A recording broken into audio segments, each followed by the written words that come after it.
Korang je Bella baca komen kan biasa senyum. Korang ni tak nampak ke? Kan Bella dah nampak semangat kan sebenarnya korang. Korang rasa kenapa? Korang rasa kenapa Bella dah nampak semangat-semangat ni? Korang rasa kenapa? Okey. Apa ni tadi? Bukan ada yang Ada abang sayang. Nombor berapa beg kuning? Sekejap tau. Kita tengah masukkan micellar water yang Bella pakai dekat dalam beg kuning. So bila kita dah masukkan, korang cepat-cepat beli tau.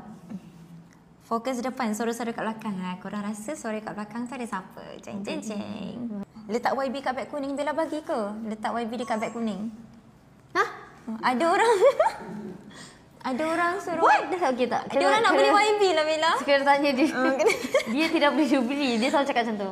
Dia tak boleh dia beli sebab Tak. ada tak, dia suruh YB bagi gift Bella. Astaghfirullahaladzim, jangan. Jangan korang. Alah, orang dah dah pukul berapa? Korang ni apa sebenarnya buat apa ni korang ni? Ada 4,700. Korang buat apa ni sebenarnya?